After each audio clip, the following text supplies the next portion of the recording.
and welcome into another edition of the GSMC College Football Podcast, brought to you by the GSMC Sports Network. I'm your host, as always, Tommy Brzee. It is Thursday, October 17th, and we have a great show for you today. We're going to break down the big game of the weekend, Georgia at Texas, an incredible heavyweight matchup in the SEC. Cannot wait for that one on Saturday night. Then we'll get to a couple of Big Ten games. We'll do Indiana, Nebraska, Michigan, Illinois, two huge games that could have some more CFP implications than we think right now. Then we got a couple of ACC matchups. We'll bounce over there, Miami at Louisville, as well as Notre Dame going down to Atlanta to take on Georgia Tech. Going to be a really interesting matchup, those two, and definitely could stumble those two, Miami and Notre Dame, into what they want to be CFP runs. Then we'll get to some upset alerts around the country. I got 6 for you today. Definitely some ones out there that you should be watching very closely. And then we'll just kind of whip it around to all of the different games we haven't had a chance to get through throughout the week. Definitely some interesting ones there, and we'll break those down at the end of the show. But before we jump in, I do want to remind you all we get tons of questions and comments throughout the show, and the best way for you all to get your question on the screen,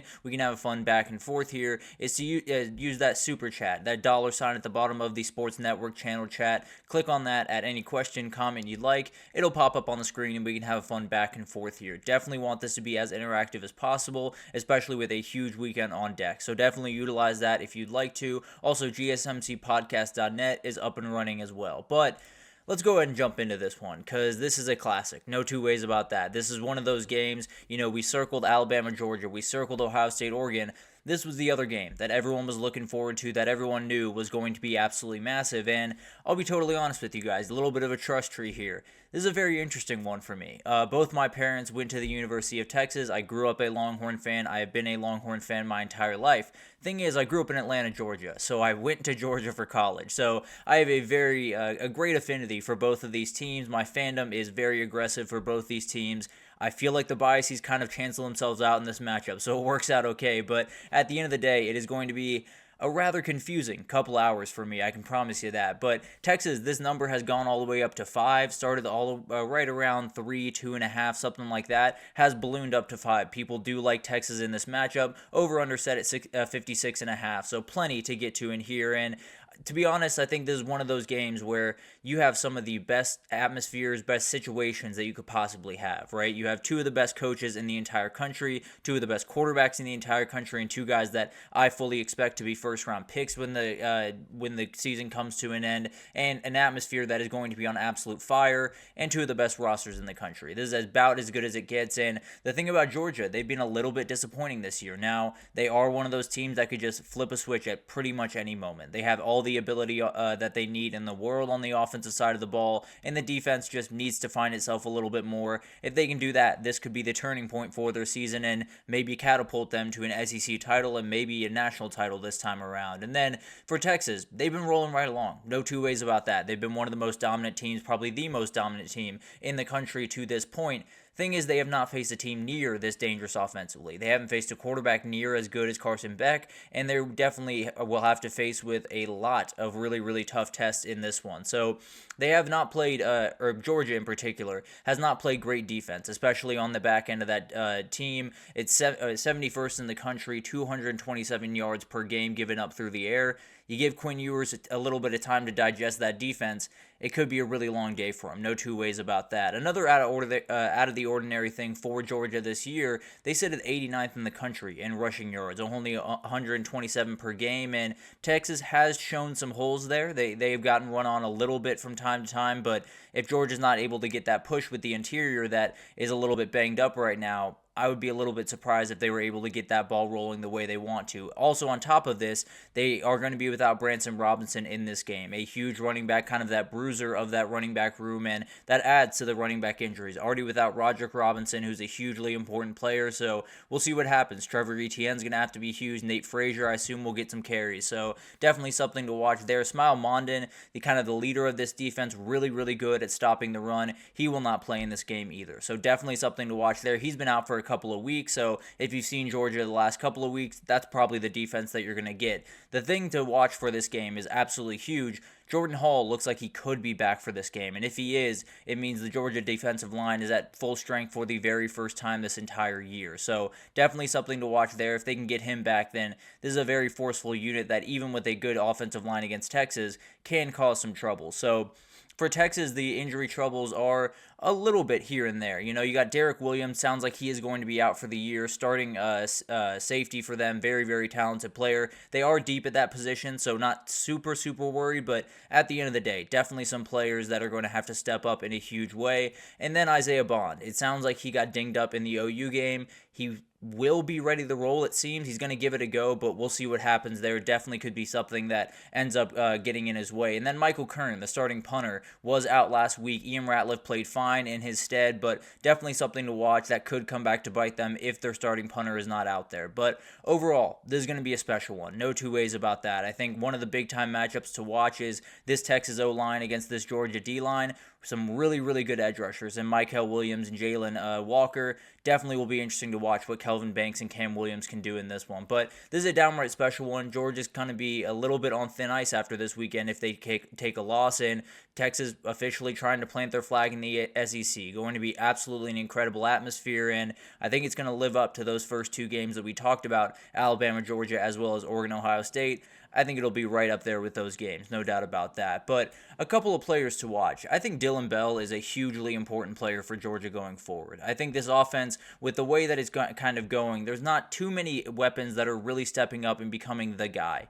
This is someone that I think could do that. He's very, very sure-handed. You can get him the ball in a number of different places. You could play him at running back if you really wanted to and play around with things that way, which maybe they'll have to do with a couple of injuries there. But the reality is, this is a very dynamic player and one of those guys that no matter what defense you're playing, he can run a ton of routes and cause pretty much trouble for anyone in the entire country. So a very, very talented player, and I think he's one of those guys that could just kind of unlock this offense that little bit more, although it's been kind of buzzing lately. But on the defensive side of the ball, I think we got to see more of Ellis Robinson. This back end has not necessarily played well, especially these corners have been a little bit all over the place. And at a certain point, you got to turn to some of the younger kids. I think this is a very, very talented kid. I think obviously playing at Texas against all that speed is going to be a huge test, but I think it's someone that they're going to have step up over the next little bit, and this would be a place to give him a little bit of trial by fire, and if he steps up to the challenge, then you know you have a guy going forward. So definitely someone to watch. We'll see how much he rotates in. Could be not at all, could be a huge amount. Maybe he's the starter at the end of the day on Saturday. And then we got Gunnar Helm. He has become one of the very best tight ends in the entire country. He was incredible last week against Oklahoma. Is a really good run blocker, but absolutely can get out and catch a pass, can do some really athletic things, is a very, very complete player for them, and is becoming one of the best players in the entire team for Texas this year. So a very important player in this game. I think Georgia's going to have their hands full, keeping up with all the speed on the outside, all of the different things they have to keep track of, that I think Gunnar Helm underneath is going to be a really, really tough mismatch. We'll see what those Georgia linebackers can do to stop them, especially without Smile Mondon in the lineup. And then for the linebackers for Texas, Anthony Hill is playing some of the best football in the entire country. He is all over the place. He is attacking people left and right. Now, the thing is, Georgia should be able to keep him at bay just a little bit more because of their aggressive pass offense, because of their ability to stretch the field and bring those linebackers just a little bit further away from the line of scrimmage than they would normally be. That being said, Anthony Hill is still going to be a big factor in this game. He's been pass rushing a little bit more often, is really, really good against the run, and can chase down essentially anyone on the outside. So I expect him to be a huge player in this game and maybe, just maybe, win it for Texas because he's just so disruptive on the defensive side of the ball. How Georgia can win this game is kind of an interesting conversation because there's been a lot of things that, frankly, have been going right for Georgia. They've been playing really, really solid offense. They've been going at people pretty aggressively over the last couple of weeks, especially throwing the ball. I think Carson Beck is nearing 50 pass attempts in both of the last two games. So they're definitely going to throw the ball around. They have to be able to get on the board early because when I talk about this game, there's not a ton of things I can say totally confidently. I can say very, very, very confidently that if Georgia starts this game the way they started the Alabama game, Texas will be gone before the game starts. It won't be even a contest. I think Georgia has every ability to be able to get up in this game and play from a lead.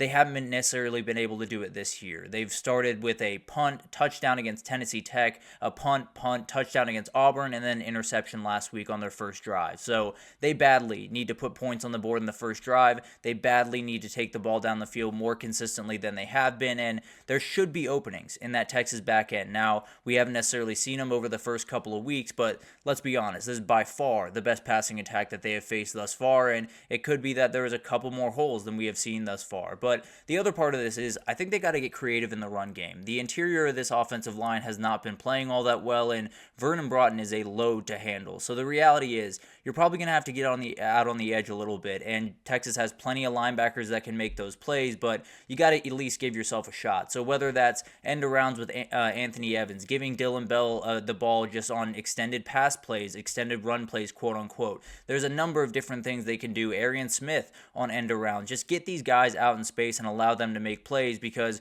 going straight up the A gap or going even around this defensive line is probably not going to be the best way to go about it. This is a very, very stout group, and frankly, so many athletes on the outside of that defensive line that it's going to be really tough to find running room unless you get a little bit creative and make these linebackers guess just a little bit. And then finally, you got to get to Quinn Ewers. That's kind of a end-all be-all. If you do not get to Quinn Ewers in this game, you are going to get torn to pieces. But they have some very talented players. You know, Jalen Walker, Tyron Ingram Dawkins, two very, very effective guys. 5 sacks, 16 hurries on the year. They got to be able to get home a little bit more often. It sounds like Mykel Williams is a little bit closer to 100%, which is absolutely huge for this game, and will definitely give Georgia a little bit of a boost there. But I think Quinn Ewers will be ready for this game more so than he was for Oklahoma. That being said, you get to him a couple of times early, maybe some things change a little bit down the road. And then for the Texas side, you got to get Quinn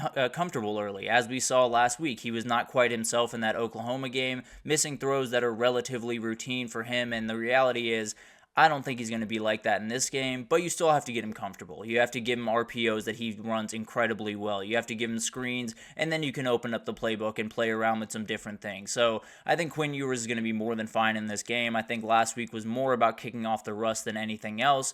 That being said, if they can get home a little bit, or if they don't get him comfortable early, maybe it's one of those games like the Oklahoma game, and that just won't be good enough against this Georgia team. And then you got to trust your front seven. I don't think this Georgia offensive line is quite where it needs to be right now. Tate Ratledge is questionable for this game. I'd be surprised if he actually went out on that field. I'll be totally honest. So I don't expect them to have their full strength offensive line. Trevor Etienne has 262 of his 335 rushing yards are after contact this year. You're going to have to be able to get a little bit of a push, but frankly, if you're Texas, I would force them to prove that to me. I would force them to prove that we need to drop more guys into the box, because you know the passing attack is going to be the more dangerous part of this game. So Alabama was able to force 14 pressures against Georgia, 9 for Auburn. Texas has a very disruptive group up front. You know, Colin Simmons is really coming into his own. Ethan Burke is an absolute monster on the outside. They have plenty of guys that can cause havoc as well if those tackles and those interior linemen do not come ready for this game. And then finally, kind of the inverse of Georgia. The opening script for Texas is going to be huge. We saw it against Michigan. It was absolutely beautiful and put them in a position where that game was never really even close. The Oklahoma game was a little bit shakier, but once they got rolling, it wasn't even close. So if they can get out to a lead in this game, I'm not sure Georgia has the ability to come all the way back. And also, if you take advantage of that defense early on, you might have them scrambling for the rest of the day. And that's definitely something that that Texas can take advantage of. And it's going to be interesting to see how this one plays out, because playing from in front for Georgia, if Texas is playing from in front, Georgia's got essentially no shot in this game. And this one's a toss-up, I'll be totally honest. I do think the Texas back end is going to get exposed just a little bit more than they have been in the past. I do think there's going to be a little bit more ability to get to Quinn Ewers. All that being said, I just think Texas has too many dudes. I think there's going to be too much speed on the outside, and I think if Georgia misses that one tackle on Isaiah Bond or on Silas Bolden or Matthew Golden, they're going to be gone. And that's the reality of this game. I just think a couple of mistakes from Georgia is going to make the difference in this one, and I think Texas back end, although it's going to get a little bit exposed, I think it's going to be up for the challenge enough to win this game. So I am going to pick Texas here. It's one of those games that you feel like you know who Texas is, you feel like you know who Georgia is.